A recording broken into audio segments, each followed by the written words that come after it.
Welcome to the After Spin, opinions from thought leaders in our state. I want to ask each of our panelists, throughout the year 2018, NC Spin's been talking about the big stories that frame the year, but we've also talked a lot about the newsmakers that were associated with these stories. And each year we ask our panel to nominate someone to be the NC Spin Tarheel of the year.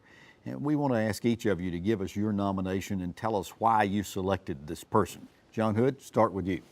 Tom, I feel like a broken record on this as we do this over the years because I insist that we talk a lot about politics in North Carolina, we talk about political figures in North Carolina, and I tend to err along the side of the politician or a political leader who just got elected who has the greatest political significance for North Carolina. Frankly, in 2018, I believe that person is Anita Earls, who was elected to the North Carolina Supreme Court.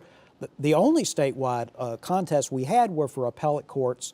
This was the most important race. It flips the majority from 4-3 Democrat to 5-2 Democrat on the North Carolina Supreme Court. That will have tremendous effects on every political issue you can imagine. All right, so I was going to ask you to get your crystal ball out and tell me how that's going to affect decisions made in 2019. It will affect education, taxes, transportation, potentially, definitely. And you think that the decisions that she will cast, because we've gotten a 5-2 majority now on this court, yes, are going to be politically?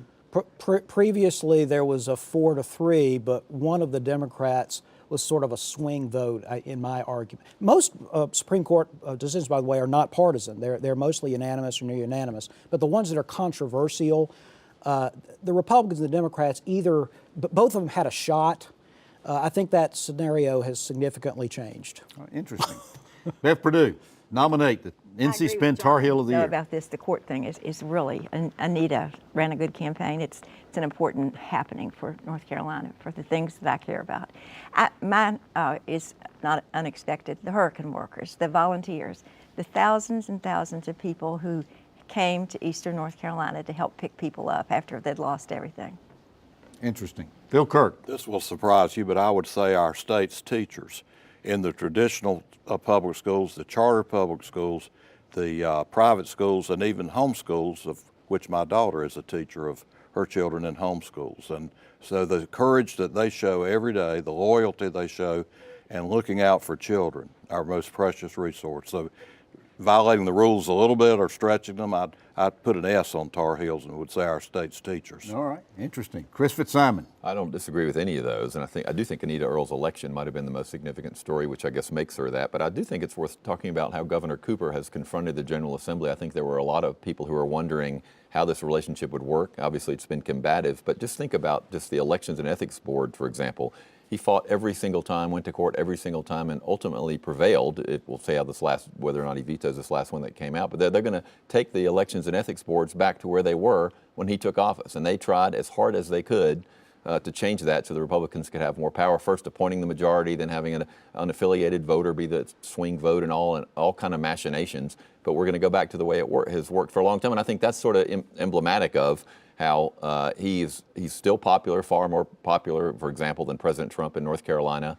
He's had an up and down year in terms of legislative successes, but I think in terms of the Democratic base, I think he has fought the Republican legislature, and he'll have more power to fight him with in 2019. You know, as you were talking about this, I couldn't help but remember Winston Churchill, who was talking about Americans in general, but I think maybe some of it could be applied to North Carolina too, when he said that Americans can always be counted on to do the right thing after they've tried everything else.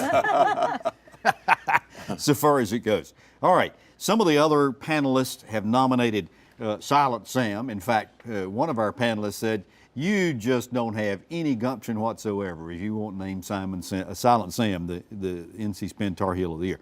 Peter Hans, president of our state's community colleges, was named. Dan Blue, who is newly empowered now to some extent as the minority leader of the state Senate and a former NC Spin panelist before he went crazy and went back to the legislature.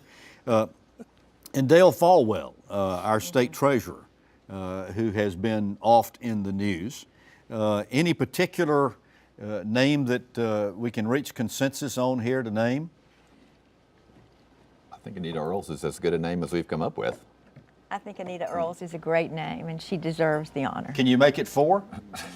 I can make it 3.5. Everything I've heard about This is Anita, Christmas after all. everything I have heard about Anita Earls has been positive, except from my standpoint of her philosophy.